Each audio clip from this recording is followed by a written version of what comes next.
உண்மையா லவ் பண்ணுவங்க, அதாவது அவங்க தான் லைஃப் அப்படின்னு நினைச்சவங்க திடீர்னு காணாம போயிட்டாங்கன்னா, அதாவது இறந்து போயிட்டாங்கன்னா எப்படி இருக்கும்?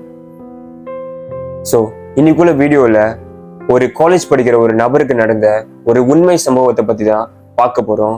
ரொம்பவே சோகம் நிறைந்த ஒரு கோஸ்ட் லவ் ஸ்டோரியாவை தான் இந்த வீடியோ இருக்க போகுது. ஸோ ஸ்கிப் பண்ணாம தொடர்ந்து பாருங்க. வாங்க வீடியோக்குள்ள போலாம்.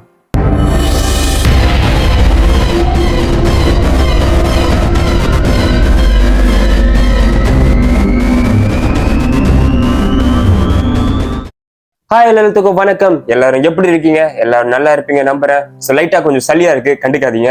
ஸோ இன்னைக்குள்ள வீடியோ உண்மையாலே ரொம்பவே சோகமா இருக்க போகுது. ஏன்னா நான் படிக்கும் போதே ரொம்பவே சோகமா இருந்துச்சு. ஸோ ஒரு லவ்னா இப்படிதான் இருக்கணும், அதுக்கு எக்ஸாம்பிளா தான் இந்த வீடியோ இருக்க போகுது.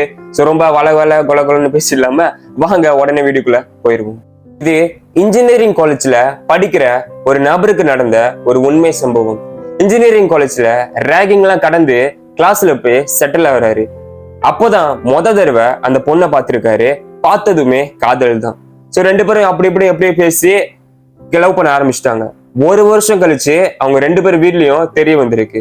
ஆனா அவங்க ரெண்டு பேரும் வீட்லயும் நீங்க படிப்பா பாருங்க, அதுக்கப்புறமா பாத்துக்கலாம் சொல்லி விட்டுருக்காங்க. ஸோ அவங்களும் சரி படிப்புல கவனம் செலுத்தும் சொல்லி நல்லா படிச்சிருக்காங்க. அப்படியே 3 வருஷம் ஆகுது. அந்த அன்னைக்கு அவங்களுக்கு கான்வகேஷன், பட்டமளிப்பு இல்ல. அந்த இடத்துக்கு போறதுக்காக ரெண்டு பேரும் கிளம்பி இருக்காங்க. அப்போ அவரோட கேர்ள் ஃப்ரெண்ட் என்ன சொல்லியிருக்காங்கன்னா, நீ போ, நான் பைக்ல வரேன்னு சொல்லி அவரை அனுப்பி விட்டுருக்காங்க. அவரும் அந்த இடத்துக்கு போயிட்டாரு. அங்க ஃபங்க்ஷனும் நல்லபடியா ஸ்டார்ட் பண்ணி முடிஞ்சிருச்சு. ஆனா அப்ப கூட அவங்க அந்த இடத்துக்கு வரவே இல்லை. ஸோ அவருக்கு ஒரே பதட்டமாச்சு. அப்ப SMS பண்ணிருக்காரு, I am waiting for you, நீ எங்க இருக்கன்னு.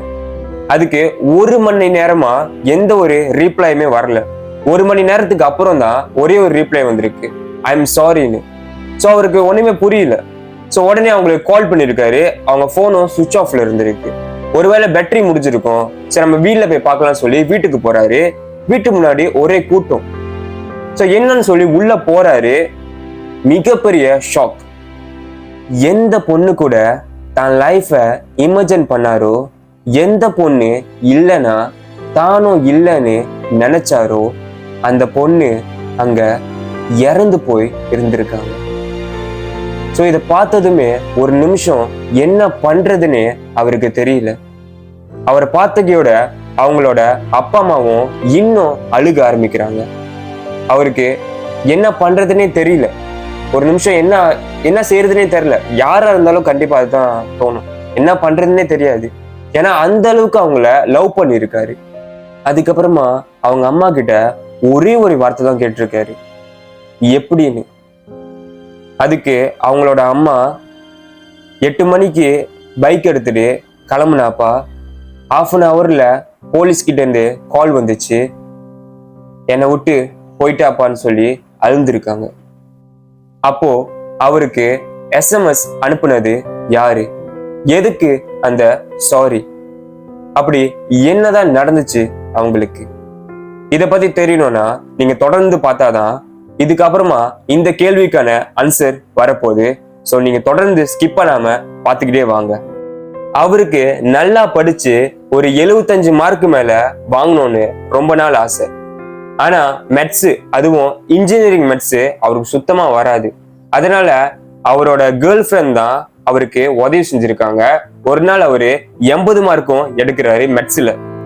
சோ அப்ப அவங்க கிட்ட ஒண்ணு சொல்லியிருக்காரு, இப்ப நான் இவ்வளவு மார்க் எடுத்ததுக்கு காரணம் நீதான். என்னோட பட்டமளிப்பு விழாக்கு யாரு வராங்களோ இல்லையோ, நீ கண்டிப்பா வரணும்னு சொல்லி அவங்க கிட்ட ப்ராமிஸ் வாங்கியிருக்காரு. சோ அதுக்காக தான் அந்த ஒரு சாரி அவங்க கேட்டிருக்காங்க. அதுக்கப்புறமா கிட்டத்தட்ட ஒரு 3 மாசமா அவரால் எங்கேயுமே போக முடியல, யாருக்கிட்டுமே பேச முடியல, சரியா தூங்க முடியல. எப்ப பார்த்தாலுமே அவங்க பேரே சொல்லிக்கிட்டு அவங்க குரல் கேக்குதுன்னு அப்படின்னு சொல்லிக்கிட்டே இருந்திருக்காரு. இதனால அவரோட அப்பா அம்மா அவர் ஒரு மாதிரி சைக்கோ மாதிரி ஆயிட்டாரு சொல்லிட்டு ஒரு ஹாஸ்பிட்டலுக்கு கூட்டு போயிருக்காங்க. அங்க அவருக்கு தூக்க மாத்திரை கொடுத்திருக்காங்க. ஆனா அது எதுவுமே சரிப்பட்டு வரல. ஏன்னா திரும்ப ஒரு மாசமும் அதே மாதிரி தான் நடந்துட்டு இருக்காரு. அதனால அவரோட அப்பா அம்மா சரி ஆவி கிட்ட எல்லாம் பேசுவாங்களே அவங்க கிட்ட கூட்டு போக சொல்லி அங்க கூட்டு போயிருக்காங்க. அங்க போன கையோட அவர் பார்த்தாருன்னு சொல்லிட்டாங்க, உன் கூட பேச ஒரு உயிர் தவிச்சுக்கிட்டு இருக்கு, அது உன் கூடவே தான் இருக்கு அப்படின்னு சொல்லியிருக்காங்க. இதை கேட்டகையோட அவரு கலங்கி போயிருக்காரு. கலங்கி போயிட்டு அவங்க கிட்ட பேசுறதுக்காக தயாராகிறாரு. 10 நிமிஷம் கழிச்சு அங்கிருந்து ஒரு குரல் கேட்டிருக்கு, டேய் அப்படின்னு. இவரும் அழுதுகிட்டு எங்கடி போன அப்படின்னு கேட்டிருக்காரு. அதுக்கப்புறமா கொஞ்ச நேரம் பேசல. கொஞ்ச நேரம் கழிச்சு ஒரு பேப்பர் பேனை எடுத்து அவங்க எழுத ஆரம்பிச்சிருக்காங்க. அப்படி அவங்க என்ன எழுதுனாங்கன்னு பாத்தீங்கன்னா, நான் அவங்க எழுந்த அப்படியே நான் படிக்கிறேன்னு பார்த்து, என்னை மன்னிச்சிடு, என்னால உன் கூட பேச முடியல, ஆனா நான் இதை எழுதுற காரணம் நான் உன்கிட்ட மன்னிப்பு கேட்கணும்.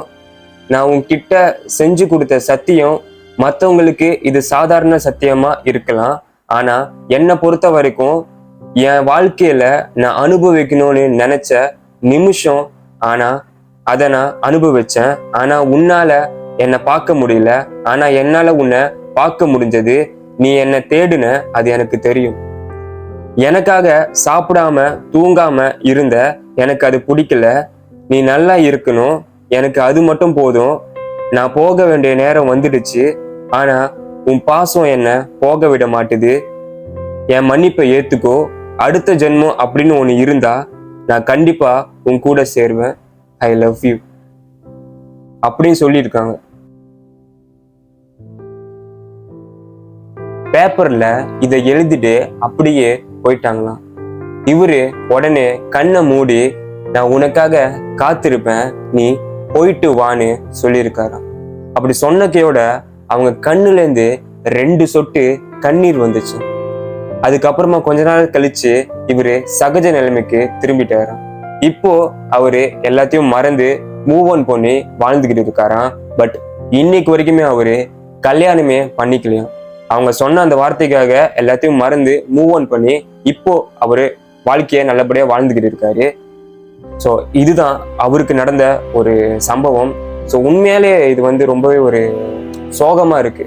ஒரு காதல்னா இதுதான், காதலுக்கு ஒரு எக்ஸாம்பிளா இந்த கதை இருக்கு. ஒரு லவ்னா இப்படிதான் இருக்கணும். ஸோ இதை தவிர்த்து எப்படின்னு எனக்கு தெரியல, ஏன்னா இதுதான் உண்மையான காதல். ஸோ ரொம்பவே ஒரு சோகமா இருந்துச்சு இந்த கதை. நான் படிக்கும் போதே ரொம்பவே சோகமா இருந்துச்சு. அந்த ஃபீல் உங்களுக்கும் கிடைச்சிருக்கும்னு நான் நம்புறேன். அப்படி உங்களுக்கு கிடைச்சிருந்துச்சுன்னா, அப்படி இந்த வீடியோ உங்களுக்கு பிடிச்சிருந்துச்சுன்னா, ஒரு லைக், ஒரு ஷேர், ஒரு கமெண்ட், முக்கியமா நம்மளோட சேனலை சப்ஸ்கிரைப் பண்ணிருங்க. இதோ நான் உங்களை அடுத்த வீடியோவில் சந்திக்கிறேன். நன்றி, வணக்கம். Signing off, Kavin Raj.